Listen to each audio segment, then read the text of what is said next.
Hello friends, வணக்கம். வாங்க இன்றைக்கி நம்ம மணக்க மீன் குழம்பு தான் பார்க்க போகிறோம். அதுக்கு நான் 1 கிலோ மீன் எடுத்திருக்கேன். அதுக்கு 2 தக்காளி, 2 வெங்காயம், கொஞ்சம் புளி கரைச்சி வச்சுருக்கேன். குழம்புக்கு தேவையான அளவு புளி, ஒரு 10-15 பல் பூண்டு, ஒரு அரை ஸ்பூன் வெந்தயம், தேவையான அளவு உப்பு. அடுத்தது ஸ்டவ்வில் ஒரு பாத்திரம் வச்சுட்டு ஒரு 3 குழிக்கரண்டி அளவு எண்ணெய் விட்டுட்டு, எண்ணெய் காஞ்சதும் கடுகு சேர்த்துடலாம். கடுகு நல்லா வெடிக்கணும். கடுகு வெடித்த உடனே நம்ம எடுத்து வச்சுருக்க வெந்தயத்தை சேர்த்துடலாம். வெந்தயம் இந்த குழம்புக்கு ரொம்ப டேஸ்ட்டு கொடுக்கும். நிறைய போட்டுறாதீங்க, கசந்து போயிடும்.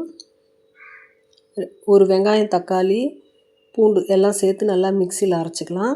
கொஞ்சம் வெங்காயம் தக்காளி நம்ம வதக்கிக்கலாம்.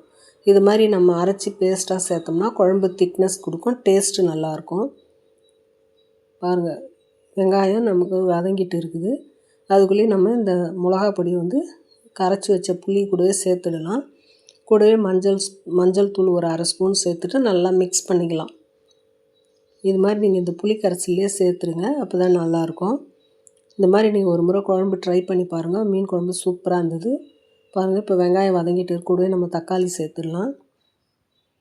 தக்காளி சேர்த்துட்டு தக்காளி வதங்கிறதுக்கு நம்ம கல் உப்பு சேர்த்துடலாம். அப்போ தான் நம்ம தக்காளி சீக்கிரம் வதங்கி வரும். ஒரு 5 நிமிஷம் நம்ம தக்காளி வதக்கிடணும். நம்ம இப்போ வெங்காயம், தக்காளி, பூண்டெல்லாம் எடுத்து வச்சு இல்லைங்களா, அந்த பேஸ்ட்டு இந்த தக்காளி வதங்கினோடனே கூடவே இதில் சேர்த்துடலாம். இதுவும் நல்லா பச்சை வாசனை போகிற அளவு ஒரு 5 நிமிஷம் நல்லா தக்காளி வதங்கணும்.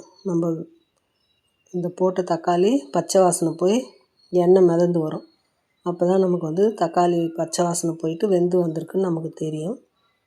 பாருங்கள், எண்ணெய் பிரிஞ்சு மேலே வந்திருக்கு. இப்போ தக்காளியெல்லாம் ஒன்றா ஆயிடுச்சு பேஸ்ட்டாக.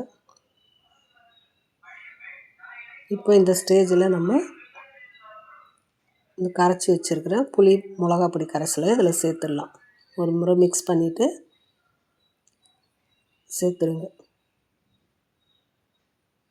சேர்த்துட்டு உங்களுக்கு குழம்பு எந்த திக்னஸ் வேணுமோ அந்த அளவுக்கு இப்போயே நீங்கள் கொஞ்சம் தண்ணி சேர்த்துங்க. இப்போ எனக்கு திக்காக தான் இருக்குது. நான் இதில் ஒரு சொம்பு தண்ணி விட்டு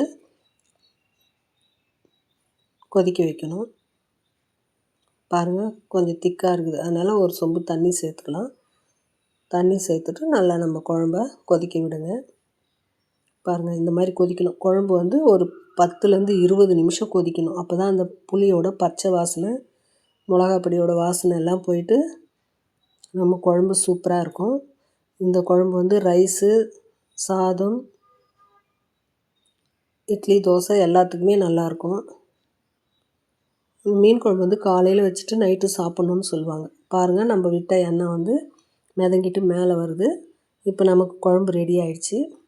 இந்த ஸ்டேஜில் நம்ம மீன் சேர்த்துக்கலாம். மீன் சேர்த்துட்டு ஒரு 5 நிமிஷம் தான் நம்ம கொதிக்க விடணும். அதுக்கு மேலே கொதிக்க விடாதீங்க, மீன் கரைஞ்சி போயிடும். பாருங்கள், மீன் போட்ட உடனே குழம்பு அவ்வளோ வாசனையாக இருக்குது. நமக்கு குழம்பு ரெடி ஆகிடுச்சு. கருவேப்பிலை கொஞ்சம் தூவிட்டு நம்ம ஸ்டவ் ஆஃப் பண்ணிக்கலாம். கொஞ்சம் இன்றைக்கி மீன் வறுத்துருக்குறேன்.